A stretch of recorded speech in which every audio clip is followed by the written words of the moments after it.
الحمد لله والصلاة والسلام على مولانا رسول الله، سلام الله عليكم جميعا. نتمنى تكونوا على خير، ونتمنى وصفة اليوم تعجبكم وتجربوها قراش البلديين بطريقة بسيطة جدا من الألف للياء. غير تبعوا الطريقة وكيجيو رائعين جدا. أنا درتهم كبار نيس، كيجيو حلوين هاد الكبار صراحة. كنشوفهم في المخبزات قلت علاش أنا ما نديرش هاد القياس. إذا بقاو معايا حتى لآخر الفيديو باش تنجح معاكم الوصفة، ما فيهاش بزاف المكونات. إذا في قصرية غنوضع 5 ديال الكؤوس ديال الطحين. بغيتو ديروا الفورس ديروه، أنا درت 3 ديال الفرينة مغربلة وجوج فورس. كنت غندير كلشي غير ما بقاتش عندي الفرينة. إذا غنضيف ملعقة كبيرة نافع محمر، يعني مصهطة ماشي حمروها غير باش تعطينا واحد النكهة زوينة لا تحمرو. و3 المعالق وجوج معالق جنجلان حتى هي كلهم حمرتهم في المقلة. ملعقة كبيرة خميرة فورية.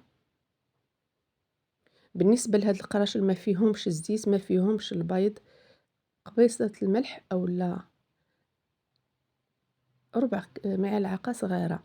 بالنسبة لهاد الكاس راني وضعت فيه 3 المعالق ديال زيت الزيتون، وشي الباقي درتو زبدة حيوانية. صدقوني والله القسم الا كيبقاو رائعين الا درتو هاد المكونات.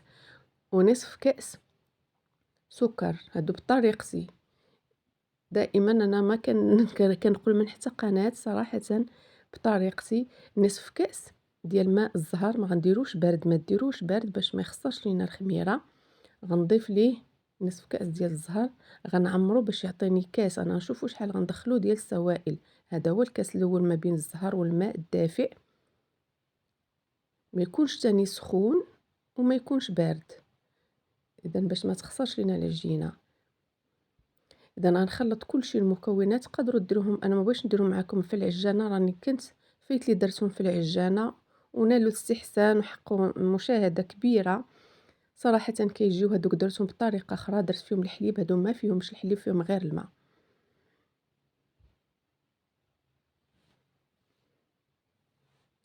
اذا هنايا غنضيف الكاس، نحيد المعلقه، غنضيف الكاس الثاني ديال الماء.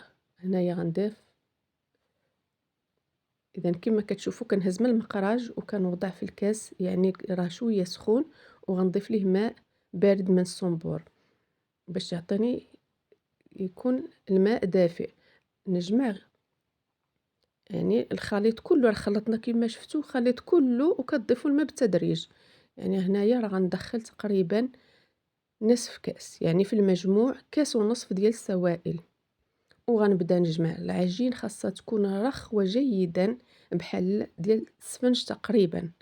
اذا انا غنوريكم القوام اللي خاصها تكون عليه هاد العجين. واللي وصلت معايا حتى لهنا عجباتها الوصفه بطبيعه الحال، ما تبخلوش عليا. الله يجازيكم بخير بتعليق وباشتراك وحتى بلي لايك. كنشوف ان لي لايك القناه كتشاف، ولكن ما كيوضعوش اللايك. ما عرفتش علاش، واش ما كتعجبكمش الوصفه ولا شنو؟ اذا هنايا بعد ما غنهز يديا كانت العجين كتلتصق هنايا، غنمشي نغسل نزول العجين اللي باقا في يديا ونغسلها ونرجع معكم. راه تما نرجع كنلقى العجين بدات كتشد في روحها، يعني بدات كتشرب. غندير يديا فيها شويه الزيت، ندهنها بشويه الزيت ونجمع. اذا السر ديال هاد القراشل باش يجيو معنا خفاف، خاصة العجينه تكون خفيفه كتلتصق باليدين. ولكن بمجرد كنخليوها شويه كتبدا تجمع. اذا هذا هو القوام ديالها. غنوضعها في شي بول، اولا تخلوها في القصريه وتوضعوها في شي مكان دافئ. هنا راني دهنته بشوي قليل من الزيت، ما تكثروش الزيت وما تخلوش الزيت. انا بزيت الزيتون صراحه، خدمت بزيت الزيتون، وحتى يديا راني درت فيها شويه زيت الزيتون. صراحه مبقاش كندخل سميتو بحال هاد الحوايج المالحه ما كندخلش فيهم نهائيا. ماشي مالح ولكن حتى هو راه حلو، ما كندخلش فيهم الزيت النباتيه. حتى السكر غنعوضو بالعسل، ولكن مره اخرى ان شاء الله. اذا نخليهم يختمروا في مكان دافئ مده تقريبا فايته نص ساعه. إذا الحال دابا راه بدا كيسخن ما المهم حطوهم في مكان دافئ وغطّوا عليهم. هنا كيما كتشوفوا ضاعف الحجم ديالهم، نخليوهم يختمروا المرة الأولى جيدًا حتى يولي الحجم ديالهم بهذا الشكل اللي كتشوفوا. نزوّل منهم الهواء، نضغط عليهم بحال ما هكا على العجين، نزوّل منها هذاك الهواء ونوضعها في سطح العمل كذلك. هنا راها مازال كتحسوا بها باقا شوية كتلتصق شوية، ندير غير قطيرة ديال الزيت في سطح العمل ونبدا نجمع. راه صراحةً فاش كتخمر راه ما كتبقاش كتلتصق نهائيًا، ولكن كتحسوا بها فيها دوك الفقاعات والهواء. إذًا وغنصنع منها تقريبًا. إذًا هنا كتشوفوا يديا راه ما بقاش كيلتصق فيهم العجين نهائيًا. هاد العجين كتجي رائعة جدًا.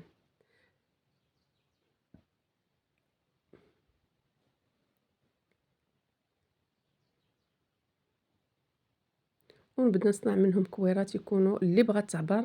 أنا ما عبرتش، صنعت منهم 8 تقريبًا، تقريبًا فيهم 100 غرام في كل حبة، 105 تقريبًا، 8 الحبات. تقدروا ديروا صغار من هاد الشكل. أنا غير كبّرتهم، نتوما ديروا قل يخرجوا لكم حتى ل10. إلا بغيتو ديروهم خرجوا لكم 10 حتى ل11. إذًا بعد ما صنعت منهم هادوك الكرات غنوضعهم في الطاوة، إما دهنوها أولا تفرشوا ليها البابي كيما درت أنا، ونوضعهم متباعدين شوية. إذًا غير طاوة وحدة أنا اللي درت، باعدتهم شوية وملي حطيتهم غنبدا نضغط عليهم شوية بحال نقرص، بحال هادوك اللي كيخليوهم مجموعين ما كيجي فيهم سميتو كتير بحال كتجي لبابة كتيرة. اللهم ضغطوا عليهم هكا باش يعطونا حتى ديك الحلاوة وديك التقرميشة، كيجيو خفاف بزاف. إذًا هكا واخا أنني ضغطت عليهم راه مازال غادي يطلعوا. إذًا غناخد بيضة كاملة وضفت ليها قطرات من روح الفاني أولا ديروا ليها الحليب البيض، دهنوا المرة الأولى وتعاودوا دهنوا المرة الثانية.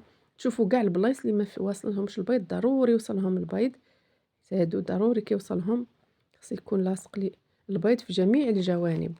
ونغبّر عليهم بجنجلان ونخليهم يختمروا المرة الثانية. تقريبًا المرة الثانية ما كافياش، ماشي بحال المرة الأولى في الاختمار. إذا تقريبًا واحد تلت ساعة ما كاملاش. المهم تعينك ميزانك تشوفيهم خمروا طلعوا، دخليهم أولا حطيهم في باب ديال الفران كيما كندير أنا. كنحل الفران ديال الكهرباء وكنحطهم في الباب وكنشعل الفران، حيت دابا باقا الحرارة ما كتيراش. إذا هنا بعد ما ضاعف الحجم ديالهم باقي ما دخلتهمش الفران، هنا غندخلهم الفران. وهنا بعد ما خرجتهم كيجي اللون ديالهم ذهبي وقطنيين كيشهيو. نتمنى لكم أوقات سعيدة وانتم كتشوفوا الفيديو. إلى اللقاء إلى فيديو آخر إن شاء الله.